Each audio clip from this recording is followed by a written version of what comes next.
Assalamualaikum warahmatullahi wabarakatuh. Para peserta pesantren Ramadan, pada kali ini kita sampai di hari yang kedua untuk pesantren Ramadan. Adapun materinya, kita akan membahas tentang zakat fitrah. Oke ya, sudah pernah mendengar istilah zakat fitrah kan? Nah, nanti kita bahas bersama-sama.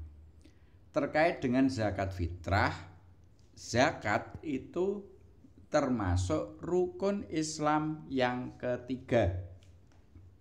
Masih ingat rukun Islam kan?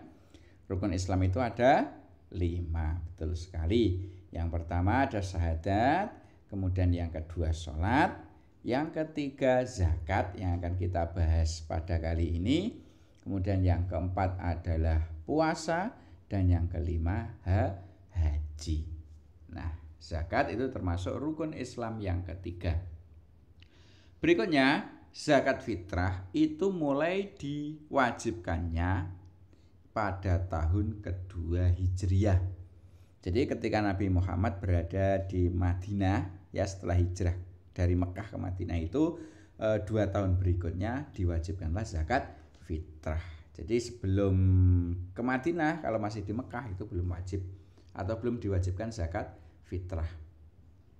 Kemudian zakat fitrah itu hukumnya wajib. Bagi siapa saja? Wajib bagi setiap orang Islam, baik laki-laki, perempuan, tua, muda, besar, kecil. Semua orang Islam wajib untuk mengeluarkan zakat fitrah. Berikutnya, zakat fitrah itu berupa makanan pokok. Ya, ini yang harus diingat bahwa zakat fitrah itu merupakan berupa makanan pokok yang ada di daerah tersebut. Jika makanan pokoknya itu beras, berarti zakat fitrahnya juga beras. Berapa besaran zakat fitrah? Besarannya adalah 1 sok. Nah, 1 sok ini berapa kilo? Jadi ini ada perbedaan pendapat. Ada yang mengatakan 1 sok itu 2,5 kilo, ada yang mengatakan 2,7 kilo, ada yang mengatakan 3 kilo. Yang benar yang mana? Ya, ketiga-tiganya benar semua. Ya, jadi bagi yang berzakat fitrah 2,5 kilo juga sah, 2,7 kilo sah juga, dan 3 kilo juga sah. Berikutnya, zakat fitrah itu fungsinya adalah untuk membersihkan jiwa kita. Jadi fungsi dari zakat fitrah itu untuk membersihkan jiwa. Selanjutnya, kapan kita itu mengeluarkan zakat fitrah? Di sini ada banyak waktu ya, ada beberapa waktu. Yang pertama ada waktu sunnah. Waktu sunnah itu dimulai dari awal Ramadan sampai terbenam matahari di akhir bulan Ramadan. Jadi selama Ramadan seperti ini itu kita sudah bisa mengeluarkan zakat fitrah mulai dari awal Ramadan kemarin. Nah, ini merupakan waktu yang sunnah. Sampai kapan? Sampai terbenamnya matahari di akhir bulan Ramadan.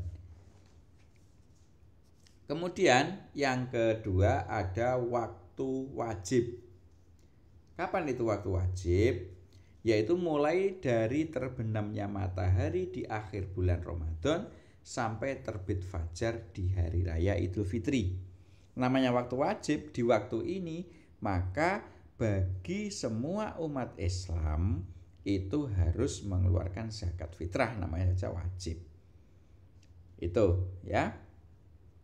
Terus batasannya apa? Batasannya adalah orang mengetahui matahari terbenam di akhir bulan Ramadan. Jadi kalau ada bayi yang lahir itu setelah matahari terbenam, maka tidak wajib zakat fitrah. Beda dengan orang yang meninggal. Kalau orang meninggal setelah terbenamnya matahari di akhir bulan Ramadan, itu tetap wajib zakat fitrah. Karena orang yang meninggal tadi mengetahui matahari tenggelam di akhir bulan Ramadan. Itu batasannya. Kemudian yang berikutnya adalah waktu yang paling afdal. Afdal itu ya waktu yang paling utama.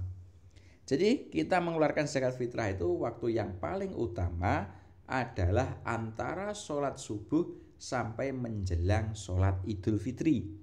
Jadi setelah sholat subuh itu sampai sebelum sholat Idul Fitri. Itu merupakan waktu zakat fitrah yang paling utama. Nanti kalau sesudah sholat Idul Fitri itu bukan lagi zakat fitrah namanya, tapi hanya sedekah biasa. Jadi yang namanya zakat fitrah itu harus sebelum sholat Idul Fitri. Berikutnya sekarang tentang syarat wajib zakat fitrah. Jadi ada beberapa syarat orang tersebut diwajibkan zakat fitrah. Yang pertama beragama Islam, jelas. Setiap orang yang beragama Islam ini wajib mengeluarkan zakat fitrah. Kalau orang yang non-Islam ya tidak wajib zakat fitrah. Yang kedua yaitu mengetahui terbenamnya matahari di akhir bulan Ramadan.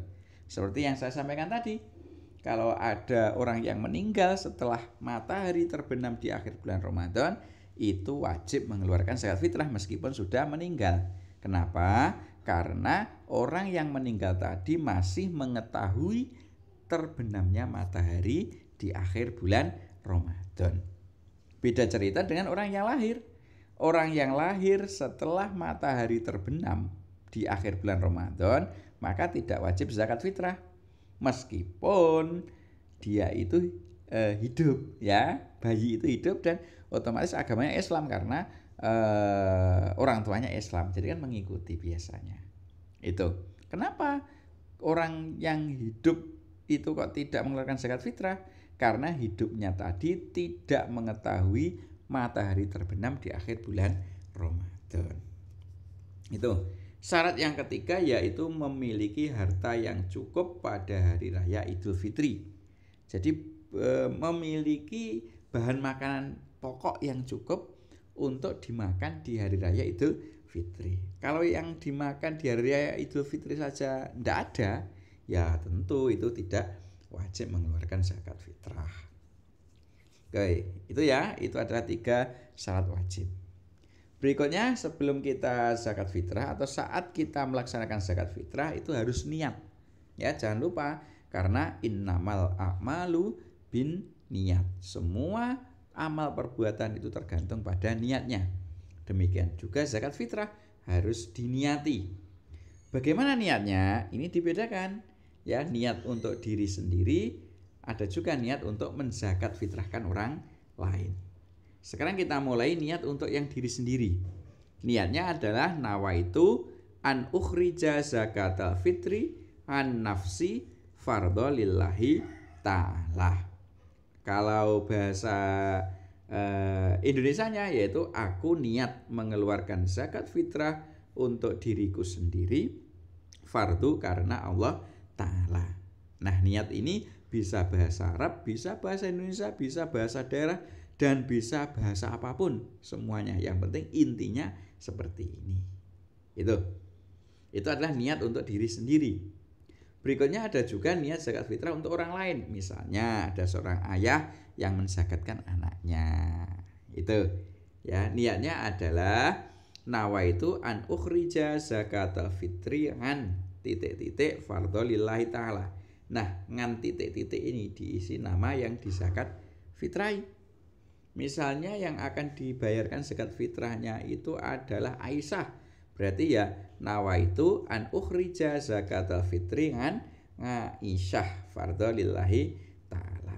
Bahasa Indonesianya yaitu aku niat mengeluarkan zakat fitrah untuk titik-titik. Nah, untuk titik-titik ini disebutkan nama orang yang dizakat fitrah. Kalau tadi Aisyah berarti ya untuk Aisyah fardu karena Allah Ta'ala. Seperti itu ya niatnya. Jadi yang beda hanya di ngannya saja. Kalau untuk diri sendiri itu berarti ngan nafsi. Kalau untuk orang lain ya ngan terus nama orang yang dizakat fitrah tersebut. Berikutnya yaitu orang yang mengeluarkan zakat fitrah itu disebut muzakka atau muzaki, sama saja ya, muzakka sama muzaki. Jadi orang yang mengeluarkan zakat fitrah namanya muzakka dan orang yang menerima zakat fitrah itu namanya mustahik. Jadi ada muzakka, ada mustahik.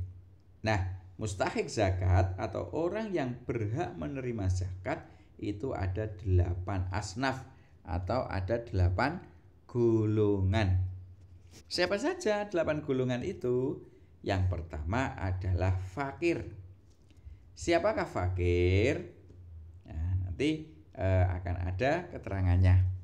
Kemudian ada juga miskin. Yang nomor 3 amil. Yang nomor 4 adalah ghorim. Yang nomor 5 adalah mu'alaf. Yang nomor 6 adalah rikob. Yang nomor 7 adalah sabilillah. Dan yang terakhir yang nomor 8 adalah ibnu sabil. Kedelapan ini merupakan mustahik zakat atau orang-orang yang berhak menerima zakat. Gitu. Oke ya. Keterangannya sekarang kita mulai dari fakir. Fakir itu adalah orang yang tidak mempunyai pekerjaan dan tidak bisa mencukupi kebutuhan hidupnya. Itu namanya fakir. Jadi sudah tidak mempunyai pekerjaan juga tidak bisa mencukupi kebutuhan hidupnya. Kemudian yang kedua adalah miskin. Nah, miskin itu hampir sama dengan fakir. Kalau miskin itu masih punya pekerjaan. Nah, tetapi pekerjaannya itu tidak bisa untuk mencukupi kebutuhan sehari-hari. Yang ketiga adalah amil. Amil ini adalah orang yang menarik dan membagi zakat. Ya, jadi namanya amil. Orang yang mengurusi penarikan dan pembagian zakat itu namanya amil. Berikutnya ghorim. Ghorim ini adalah orang yang mempunyai banyak hutang. Hutangnya ini bukan untuk maksiat, tapi untuk kebaikan. Berikutnya yang nomor 5 mu'alaf. Mu'alaf itu adalah orang yang baru saja masuk Islam. Jadi mu'alaf ini meskipun kaya, mereka juga berhak menerima zakat. Karena yang dinilai bukan kayanya ya, tapi baru masuk Islamnya itu. Yang keenam adalah rikob. Rikob itu adalah hamba sahaya atau budak belian. Mungkin di sini sudah tidak ada ya rikob itu. Ya, kalau zaman dulu itu masih ada rikob di Arab Saudi sana. Kemudian yang ketujuh ada sabilillah. Sabilillah ini adalah orang yang berjuang di jalan Allah. Jadi semua orang yang berjuang di jalan Allah namanya adalah sabilillah. Berikutnya yang terakhir adalah ibnu sabil. Ibnu sabil ini adalah orang yang dalam perjalanan untuk mencari ilmu ya, tapi kehabisan bekal di tengah jalan. Itu namanya ibnu sabil. Berikutnya yaitu tentang hikmah zakat fitrah. Apa saja hikmahnya? Zakat fitrah itu hikmahnya yang pertama adalah untuk mensucikan orang yang puasa dari kekurangan saat puasa. Jadi kalau ada puasanya itu ada kekurangan yang itu tidak disengaja, maka bisa disucikan dengan cara membayar zakat fitrah. Berikutnya yang kedua adalah untuk membahagiakan orang yang kekurangan saat Idul Fitri. Jadi saat Idul Fitri itu nanti mungkin ada satu atau dua orang yang sangat kekurangan yang tidak bisa dipakai untuk Idul Fitri. Makanya dengan adanya zakat fitrah, maka nanti orang yang kekurangan tadi itu bisa menggantinya dengan hasil zakat itu tadi. Berikutnya hikmah yang ketiga adalah dapat mengikis penyakit hati, yaitu penyakit pelit. Karena pada hakikatnya zakat fitrah itu kan memberikan sesuatu kepada orang lain. Dengan demikian itu kita diajari agar kita tidak pelit. Yang keempat adalah meningkatkan rasa syukur kita kepada Allah. Nah, ini adalah hikmah dari zakat fitrah.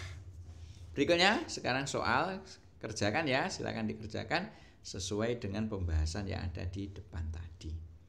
Soal yang pertama yaitu apakah fungsi dari zakat fitrah itu? Nah, silakan ditulis kira-kira apa fungsinya. Yang nomor 2 adalah kapan waktu yang paling afdal dalam mengeluarkan zakat fitrah.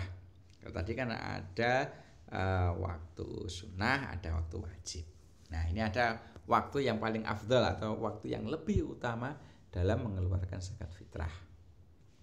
Berikutnya yang nomor 3 adalah tuliskan niat zakat fitrah untuk diri sendiri. Nah, kalian menuliskan bisa berupa huruf Arab, bisa juga berupa Latin, bisa juga isiannya, ya. Itu.